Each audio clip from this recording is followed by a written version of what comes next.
자기가 자기의 주인이 되고 내가 내 인생의 왕이 되어서 살려는 자들이 선악과를 따먹은 겁니다.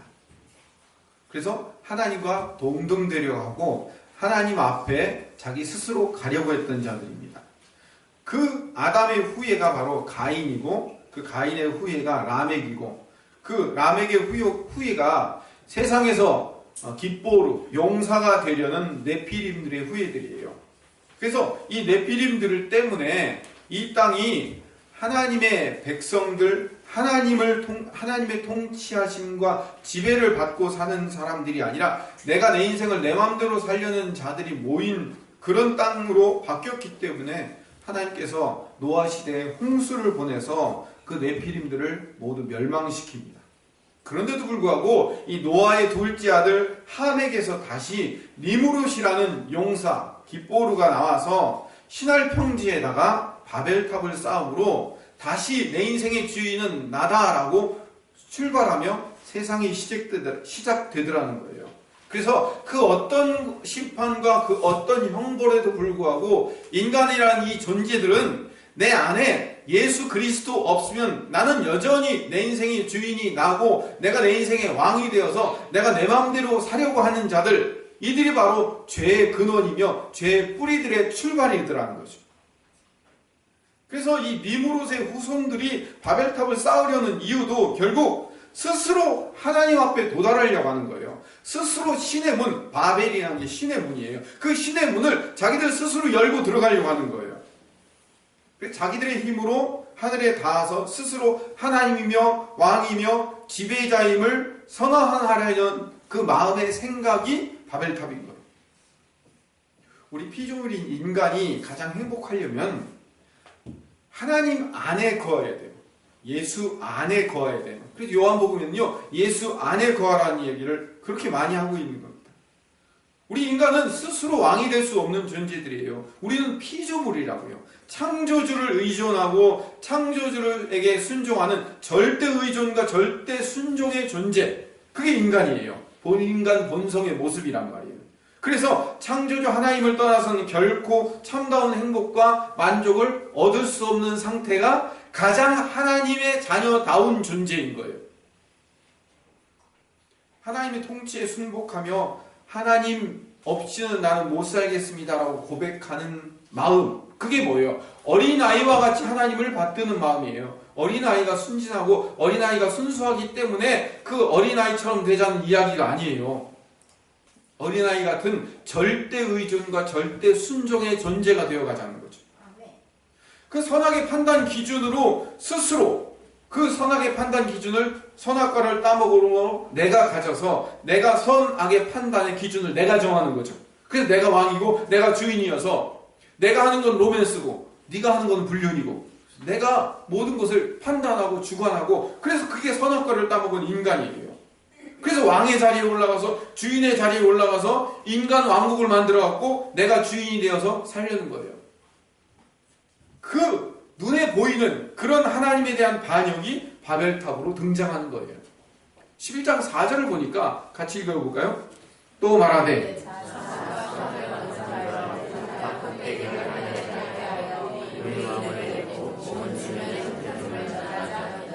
인간들이 왜 자기들의 이름을 내려고 할까요? 우리의 이름을 내고 이게 왜 나쁜 걸까요? 이름 내는 게 왜 뭐가 나쁜 걸까요? 우리 자녀들에게 뭐라고 얘기합니까? 호랑이는 죽어서 가죽을 남기고 사람은 죽어서 이름을 남겨야 된다. 이름이 남겨질 수 있는 그런 훌륭한 사람이 되어야 된다. 우리가 이렇게 아이들한테 가르치는데 근데 왜 이름 내는 것이 나쁠까요? 왜 자기들의 이름을 내려는 그 인간들의 바벨탑을 하나님이 내려오셔서 무너뜨리셨을까요? 우리의 이름을 내고라는 이 히브리어는요, 웨나세 라노셈이라는 말인데 이걸 히브리어로 직역하면 이런 말이에요. 우리 스스로에게 우리의 이름을 만들어주자 이런 얘기예요. 내 이름은 내가 짓겠다 이거예요. 내 인생 내 마음대로 살겠다. 그래서 사탄들도요, 사탄 숭배하는 자들도요, 찬송가가 있어요. 자기들만의 찬송가. 그 사탄송 1장이 뭔지 아세요? 내 인생은 나의 것. 웃자고 하는 건데 웃자고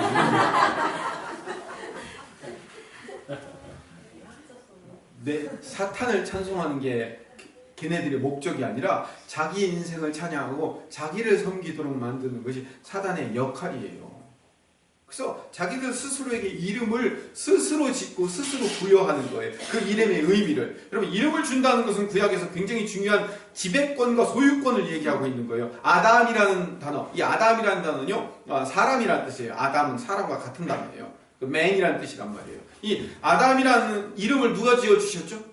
하나님이 지어주셨잖아요. 그럼 하나님이 아담에게 이름을 지어줬다는 것은 아담의 통치권과 통치권과 소유권과 그 지배권이 누구에게 있는 거예요?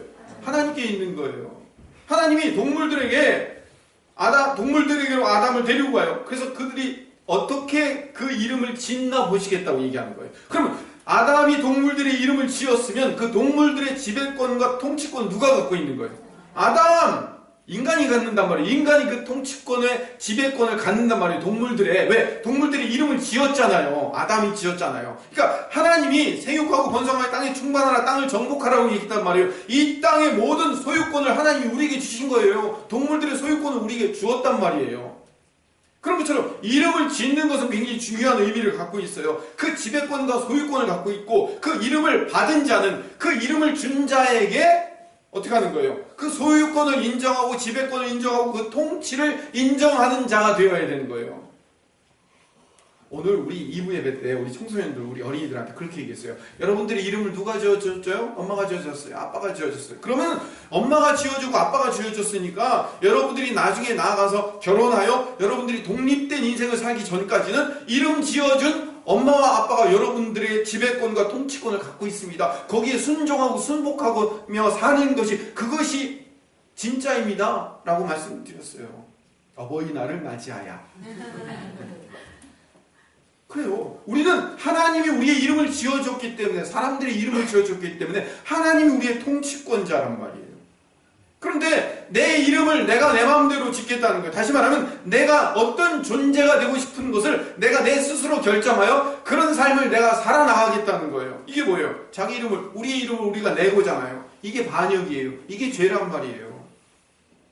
네피림이라는 용사들이 노아의 홍수 사건에서 멸망당한 이유도 결국 스스로 자기들이 용사가 되어서 스스로 자기들의 방법대로 살아가려는 것, 그것이 악이었기 때문에 그들을 물리친 거예요.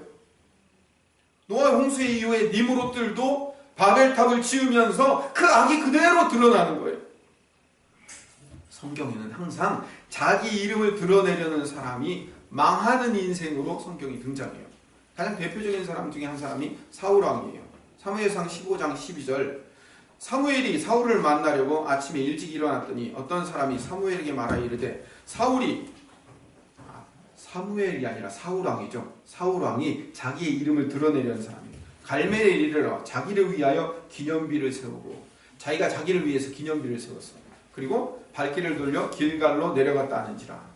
아말렉을 전부 물리치라는 하나님이 명령이 있었어요. 그래서 그 명령대로 아말렉을 물리쳤어요. 그 아말렉을 물리치게 하는 분은 누구시죠?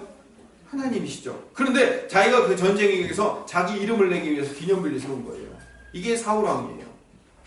그 얘기를 듣고 사무엘 선지자가 화가 났어요. 그래서 22절 23절에 뭐라고 얘기했냐면 이렇게 얘기했어요. 같이 읽읍시다. 시작. 사무엘이 이르되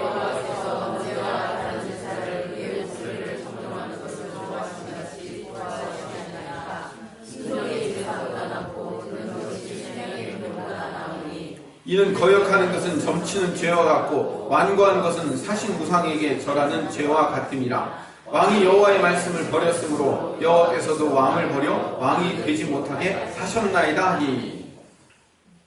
이거예요. 자기 이름을 드러내려 했던 것, 그게 싫은 거예요. 하나님은. 사울왕은요 다른 나라의 왕과 틀려요. 하나님 나라의 왕은요 하나님의 대리자일 뿐이에요. 하나님의 이름이 드러내고 하나님을 높여야 되는데 자기 이름을 높이는 거예요. 그래서 사무엘 선지자가 사울왕에게 너는 버렸어. 버려진 존재야 라고 얘기하니까 27절을 봅시다. 27절. 사무엘이 가려고 돌아섰을 때 사울이 그의 겉옷자락을 붙잡음에 찢어진지라. 김중배의 다이아몬드가 그렇게도 좋다는 말이냐 라면서 그 붙잡은 것이 최초로 붙잡은 사람이 사울왕이었어. 사무엘 선지자를 붙잡았더니 옷이 찢어졌대요. 30절 같이 읽읍시다.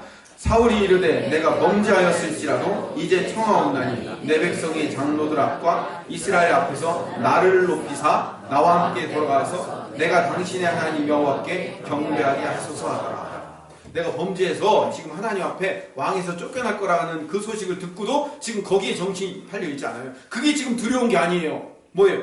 내 백성의 장로들과 이스라엘 앞에서, 많은 백성들 앞에서 나를 좀 높여주시오, 이 얘기하고 있어요. 자기 이름을 드러내는 사람이에요. 그래서 사울왕이 멸망받을 수밖에 없는 거예요. 결국 이 일로 말미암아 사울왕은 블레셋과의 전투에서 죽게 됩니다. 또 한 사람, 압살롬. 이 압살롬을 가장 대표적으로 설명한 이야기가 사무엘하 18장 18절이에요. 18장 18절 잘 외우기 쉬워요. 읽어볼까요? 시작.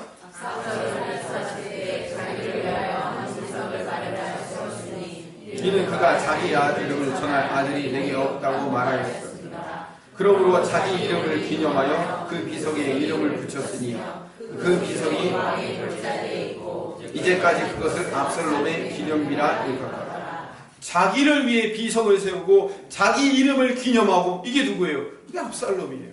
압살롬이 왜 왕이 되지 못했을까요? 자기를 위한 인생이었기 때문에 그래요. 자기를 위해서, 자기 이름을 내기 위해서 산 그런 인생들이 누구냐면 바로 네피림들이고 니므롯들이고, 그들이 바벨탑을 쌓는 거예요. 내 인생의 바벨탑을 쌓는 거예요. 내 이름을 세상에 널리 드러내기 위한 세상의 바벨탑을 오늘도 우리들이 쌓고 있는 거란 말이에요. 내가 못 쌓았으면 내 자녀를 통해서라도 내 자녀를 대리자로 여기서, 그래서 내 이름과 내 자녀의 이름을 세상에 드러내기를 원하는 거예요. 그게 우리란 말이에요. 이거 반대된 이야기가 있어요. 계시록 마지막 장 22장에 보면 3절에서 5절에 새 예루살렘 성이 이제 막 하나님 앞에 도착합니다. 이 새 예루살렘 성을 어떻게 표현하면 이렇게 표현했어요. 다시 저주가 없으며 하나님과 그 어린 양의 보좌가 그 가운데 있으리니 그 종들이 그를 섬기며, 그 종들은 누구예요? 앞으로 내가 될 거잖아요. 그렇죠? 내가 그를 섬기며 그의 얼굴을 볼 터이요 그의 이름도 그들의 이마에 있으리라. 그 하나님을 섬기는 자들의 이마에 전부 다 누구의 이름이 있다고요? 하나님과 어린 양의 이름이 여기에 적혀 있대요. 원래 우리 명찰 달죠? 명찰 달 때 누구의 명찰 달아요? 네, 명찰 달잖아요. 그렇죠? 제가 지방이나 청이나 이런 데 가면요, 명찰 주더라고요. 여기 서울 남지방 김포수정교회 김성민 목사 해가지고 누군지 알아볼 수 있도록 이렇게 명찰을 주더라고요. 근데 하나님 나라 가니까요, 명찰이 다 하나야. 어떤 명찰이에요? 예, 이마에다 명찰 달고 있는데 전부 다 그 명찰이 누구냐면 예수님과, 어린 양이신 예수님과 하나님의 이름만 남겨져 있는 거예요. 우리들의 이름이 드러나는 게 아니라 오직 우리의 삶 가운데 누구의 이름만? 하나님의 이름만, 그 어린 양이신 예수님의 이름만 드러나더라는 거예요. 그게 하나님의 이름을 이마에 가지고 있는 자들의 이야기예요. 그래서 오른손과 이마에 666 표 안 붙이면 그거 해가지고 바코드를 붙이나 안 붙이네, 베리칩을 붙이네, 그거 이상한 얘기 하지 마세요. 그거 아무것도 아니에요. 진짜 중요한 것은요, 내가 하나님을 내 인생의 주인으로 섬기고 있는가 아닌가가 중요한 거예요. 내가 바코드 쓰고 베리칩 붙이고 다녀도 내 인생의 주인이 하나님이시면 그 사람은 하나님의 자녀인 거예요. 아무리 그거 안 붙이고 다니고 나는 그걸 거부하겠다고 하면서도 내 인생의 주인이 하나님이 아니고 내가 내 마음대로, 내 뜻대로, 내 계획대로 사는 사람은 그 사람이 666 달고 다니는 사람이란 말이에요. 뭘 붙였느냐 안 붙였느냐가 중요한 게 아니에요. 그 인생의 주인이 누구인가, 누구의 이름을 높이며 사는가, 그 삶에서 나오는 거란 말이에요. 계시록 2장 17절에 귀 있는 자는 성령이 교회들에게 하시는 말씀을 들을지어다. 이기는 그에게는 내가 감추었던 만나를 주고 또 흰 돌을 줄 터인데 각 사람들에게 하얀색 돌을 하나씩 주겠대요. 그런데 그 돌 위에 새 이름을 기록한 것이 있나니 받는 자밖에는 그 이름을 알 사람이 없느니라. 그 이름이 기록되어 있는데 그 이름을 알아요, 몰라요? 아무도 모른대. 왜 아무도 모를까? 이게 무슨 얘기일까요, 도대체? 아무도 모르는 이름을 돌에 새겨서 그걸 하나씩 나눠줘요. 뭐하러 나눠줘요? 아무도 모르는 것들을. 왜요? 나의 이름, 하나님 나라에서 새로운 나의 이름이 생길 거예요. 예수님으로 말미암아. 근데 그 새 이름은 알아요, 몰라요? 아무도 몰라요. 아무도. 왜 몰라요? 그 이름이 중요한 게 아니기 때문에. 정작 중요한 것은 그 이름을 주신 예수님의 이름만 중요하기 때문에. 계시록 3장 12절. 이기는 자에게는 내 하나님 성전의 기둥이 되게 하리니 그가 결코 다시 나가지 아니하리라. 내가 하나님의 이름과 하나님의 성 곧 하늘에서 내 하나님께로부터 내려오는 새 예루살렘의 이름과 나의 새 이름을 그의 위에 기록하리라. 새 이름들이 기록되고 하나님의 이름들이 기록되는 거예요. 계시록 14장 1절 같이 읽어봅시다. 시작.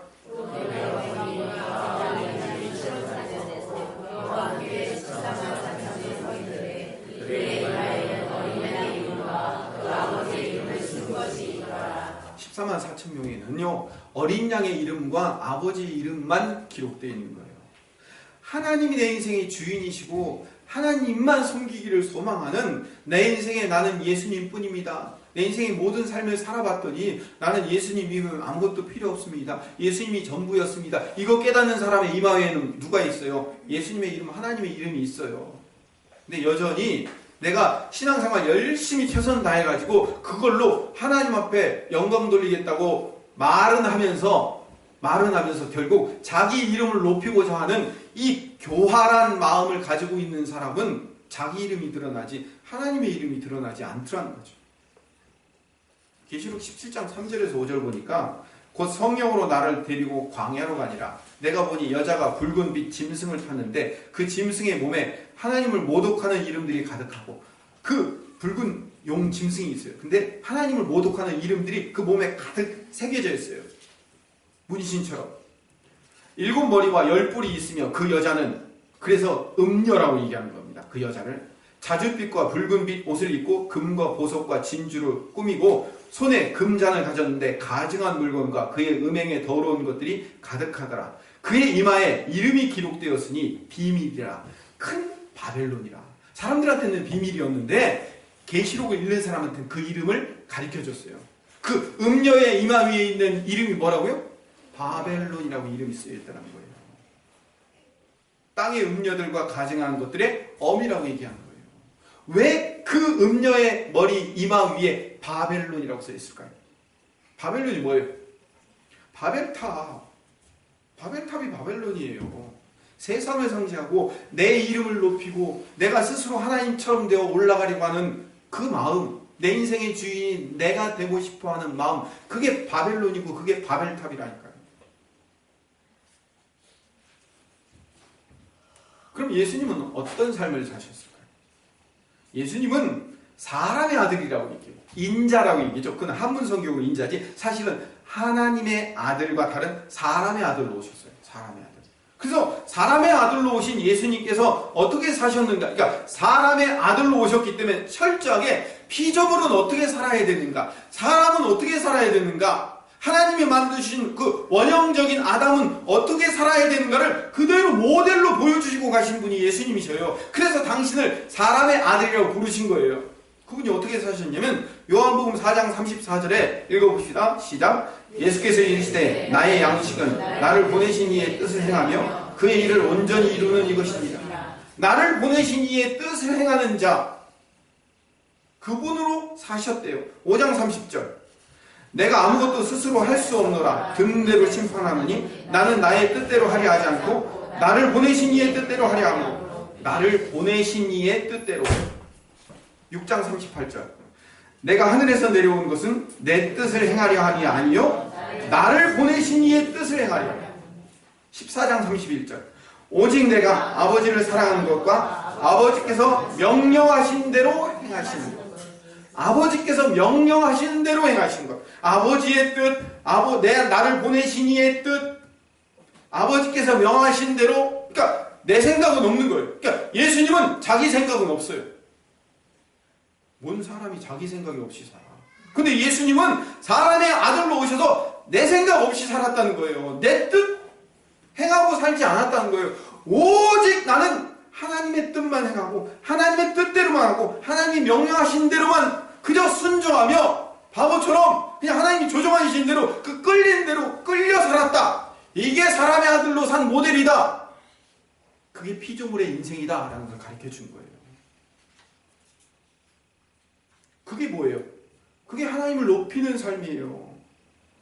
하나님을 높이고 하나님께 영광 돌리는 삶은 여러분 어떤 의미에서는 굉장히 쉬워요. 하나님을 높이는 삶은요, 우리 자신이 죽으면 하나님이 높아져요. 아주 쉬워요. 내 자아가 죽으면 하나님은 높아질 수밖에 없는 거예요. 내 스스로 내 방법대로 하려는 모든 것들을 내려놓으면 하나님은 자연스럽게 높아질 수밖에 없는 거예요. 왜 하나님이 영광 받지 못하시고 왜 하나님께 영광 못 돌리는지 아십니까? 내 생각이 있기 때문에, 내 자아가 드러나기 때문에, 내 마음대로 살고 싶기 때문에. 신앙생활조차도 하나님의 방법, 하나님의 뜻, 하나님의 계획대로 하는 것이 아니라 내 방법, 내 의지대로 하고 싶은 거예요. 그래서 하나님이 우리를 자녀로 삼아 우리를 노아의 홍수처럼 홍수로 심판하지 않으시기 위해서 하나님이 5절에 내려오신 거예요. 내려오셔서 하나님이 인생 가운데 내려오셔서 오직 내가 5절 오늘 본문 5절입니다. 창세기 11장 5절 여호와께서 사람들이 건설하는 그 성읍과 탑을 보시려고 내려오셨어요. 내려오셔서 7절 어떻게 하시나 봅시다. 같이 읽어봅시다. 시작. 자, 우리가 내려가서 거기서 그들의 언어를 편잡하게 하여 그들이 서로 알아듣지 못하게 하시고. 어떻게 내려오셔서 멸망시키지 않으시려고 우리를 어떻게 한다고요? 혼잡시켜버렸대요. 혼동시켜버리셨대요. 다시 말하면 흔들어버리셨대요. 이게 하나님의 은혜입니다. 여기서 아멘이 탁 나와야 진짜인데 우리를 혼잡게 만드셔요. 내려오셔서 우리를 혼동시키고 혼잡게 만드시고 우리를 힘들게 만드신대요. 그게 하나님의 은혜인 거예요. 니 잘못했지? 너 니들 마음대로 살았지? 야, 네피림처럼 그냥 홍수로 싹 니네들도 홍수로 싹. 이게 아니라 우리를 살리시기 위해서, 우리를 회복해 만드시기 위해서 우리 내려오셔서 무너뜨리는 거예요. 그래서 내가 내 방법대로 내 인생을 내가 살려고 하는 그 모든 것을 하나님이 흔들어 버리시는 거예요. 그게 하나님의 은혜인 거예요. 고난이 하나님의 은혜인 거예요. 힘드시죠? 주일날 오셔갖고 고난이 하나님의 은혜입니다에 아멘 시키는 게 얼마나 못된 목사라는 걸 저도 알고 있습니다. 근데 그게 하나님의 은혜인 거예요. 인생을 혼잡게 만들어서 인간의 나의 이름을, 내 이름을 내 인생 가운데 드러내어 살지 못하도록 막으시는 거예요. 오직 주님의 이름이 내 이마에 기록될 수 있도록 나를 흔들어 버리시는 것을 은혜라고 얘기하는 겁니다.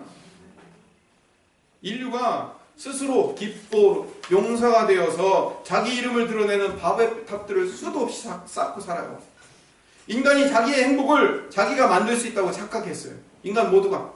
그래서 수많은 바벨탑들을 쌓아 올리는 거예요. 민주주의 안 되지, 사회주의, 공산주의, 이런 이데올로기가 나와서 그런 이데올로기가 뭘 얘기하는 거예요? 우리가 우리의 행복을 만들어낼 수 있다고 생각하잖아요. 종교가, 과학이, 문명이, 문화가 인간의 행복을 이끌 수 있다고 자기들 스스로 탑을 쌓아 올리는 거예요. 자기들의 바벨탑을 쌓는 거예요. 근데 하나님이 그 바벨탑을 쌓을 때마다 내려오셔서 그들 다 흔들어 버리시네. 문예부흥으로, 계몽과 교육으로, 인간의 이성으로 우리는 유토피아에 달성될 수 있다고 계몽주의 시대 사람들이 얼마나 많이 얘기했어요. 그런데 하나님께서 내려오셔서 제1차 세계대전, 제2차 세계대전을 주시면서 온 세상을 확 뒤집어 엎으시네요. 공산주의라는 바벨탑을 쌓아요. 그러니까 니들 자본주의는 안 돼. 그러니까 우리가 함께 같이 몰아서 같이 똑같이 나눠주면서 그렇게 평등한 삶을 살자라고 이상적인 생각을 가지고 모두가 다 그렇게 바벨탑을 쌓으려고 했어요. 그런데 독재자를 넣어주셔서 그 공산주의를 흔들어 버리시는 거예요.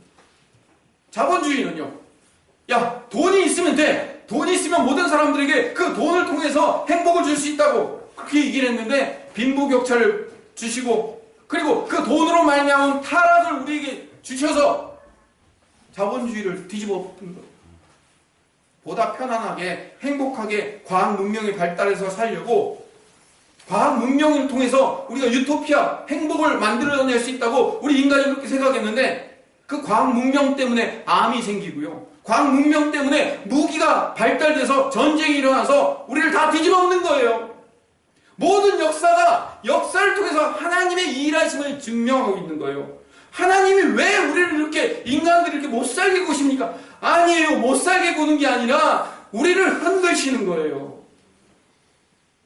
인류가 내놓은 그 행복에 이르는 바벨탑들을 내려오셔서 흔들지 않으면 자기들은요 끝도 없이 그 바벨탑을 쌓아 올라갈 거예요. 화성으로, 금성으로, 저 우주 바깥으로 우주선 날리면서 우리는 거기가 유토피아 있다고 생각하면서 끝도 없이 우주선의 바벨탑을 쌓고 살 거예요. 고난은 하나님의 심술이 아니에요. 인간이 만든 행복의 바벨탑을 무너뜨려서 혼잡게 하심으로 인간 스스로는 결코 행복을 만들어낼 수 없다는 것을 발견케 만드신 거예요. 하나님은 그렇게 역사만 주관하시는 줄 아세요? 아니요.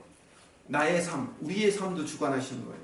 우리 성도들의 삶 한 사람 한 사람 안에 들어오셔서 내려오셔서 우리 성도들의 삶을 흔들어 놓으신다고요.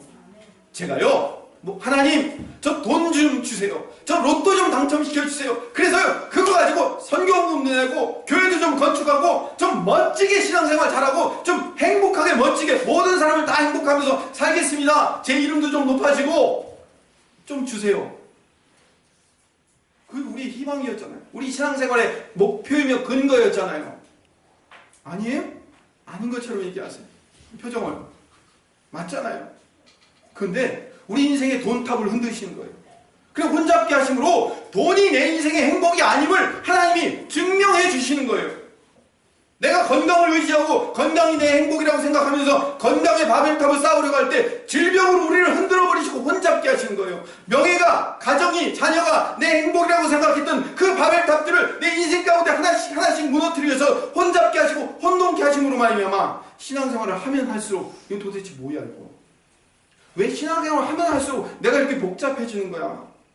신앙생활은 원래 단순한 거 아니야? 예수 믿으면 복받고 신앙생활 잘 똑바로 못하면 저주받고 그거 좀 단순하게 간편하게 그렇게 해야지. 왜 이렇게 만들어주시는 거야? 복잡하지 않아요? 살면 복잡해져요. 왜 복잡하냐면 하나님이 복잡하게 만드시잖아요. 혼잡하게 만드시잖아요.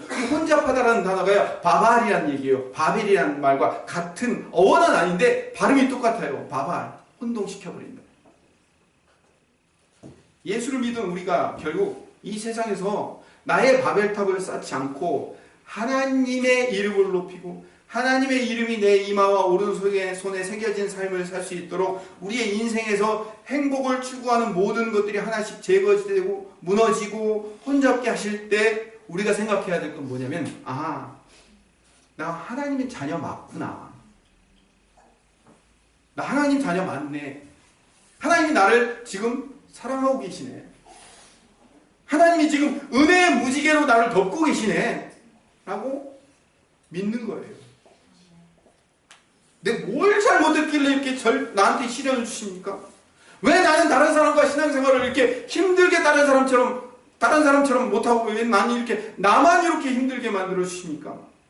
왜 다른 사람은 뛰어가는데 왜 나는 이렇게 걸어가고 왜 나는 이렇게 기어가게 만드십니까? 심지어 내가 하나님을 위해서 하나님의 이름을 위해서 열심히 하려고 하는데 왜 그것조차도 막으십니까? 이런 질문 안 해보셨어요? 해봤죠? 해본 사람이 진짜예요. 그런 질문을 하면서 결국 내가 깨닫는 것이 이름은 말로는 하나님의 이름을 위해서 하나님 이름 내기 위해서 한다고 하지만 사실은 내 이름을 내고 내 바벨탑 쌓는 일이었구나 라는 것을 깨닫게 만드시는 하나님의 계획하심이에요. 이걸 경험하는 것이 신앙생활이고 이걸 경험하는 자가 하나님의 자녀인 거예요. 그런 자만 데리고 천국 가시게 돼요. 우리가 쌓고 있는 바벨탑의 종류가 많은 것 같지만요. 사람마다 다 다른 것 같지만 결국 우리 인생들의 모든 바벨탑의 초점은 하나예요. 자아라는 바벨탑, 나라는 바벨탑이라고. 나는 나에 대해서 너무 많은 기대와 소망을 가지고 살아요. 나는 나를 너무 신뢰한다고요. 나의 능력과 나의 노력과 나의 어때함으로 나의 바벨탑을 쌓아 반드시 나는 이 땅에서 행복해지리라는 그런 집념을 가지고 사는 자들이 우리라고요. 그래서 내 이름을 높이려고 해요.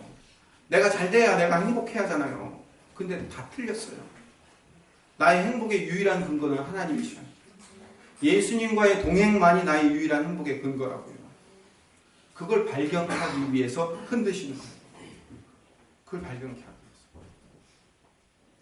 위해서. 저 수족교에 있을 때 한 3년 전인가요? 전교인 수련회를 갔는데 그때 서울시내 전도학 교수였던 하도규 목사를 저하고 이제 동기예요. 처음 봤어요. 저도 이제 개척하러 내려가고 있다 올라오고 한 10여 년 만에 신학교 조교실에서 같이 있다가 처음 만났어요.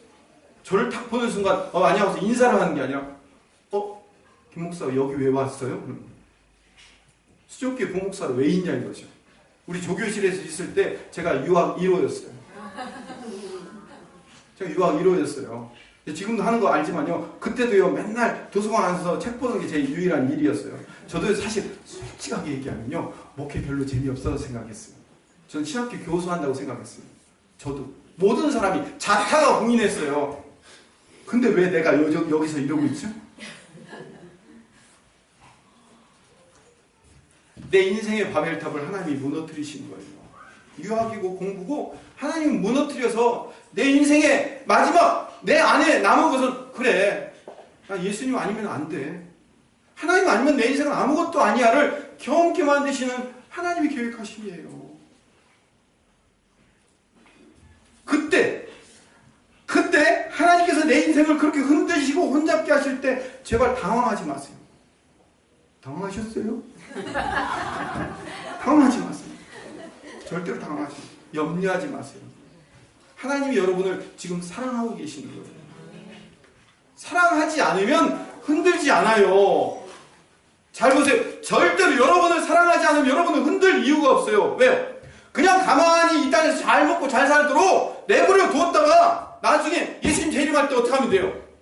쓰레받기 하고 빗자루 갖고 와서 쑥쑥 쓸어가지고 그냥 지옥불에 확 던져버리면 끝나는 거예요. 그렇게 쑥 썰어서 던져버릴 애들을 뭐하러 흔드셔요?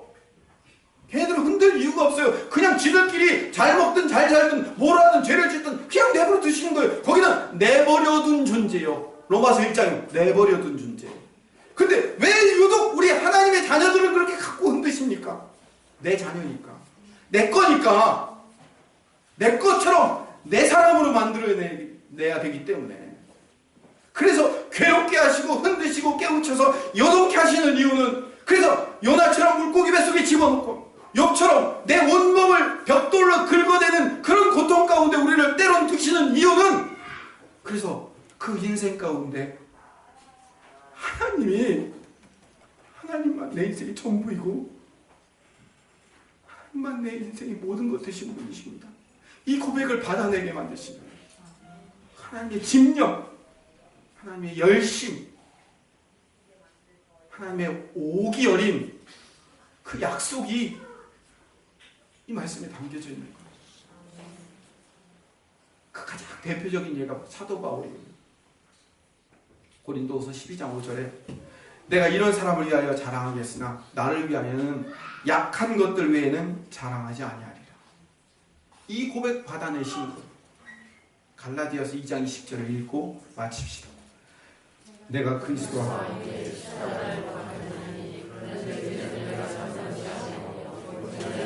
그리스도께서 사시는 것이다. 육체 가운데 사는 것은 나를 사랑하사 나를 위하여 자기 자신을 버리신 하나님의 아들을 믿는 믿음 안에서 사는 것입니다. 반드시 당신의 자녀의 입에서 이 고백을 받아내시고야 마시는 그 집념 어린 하나님의 사랑을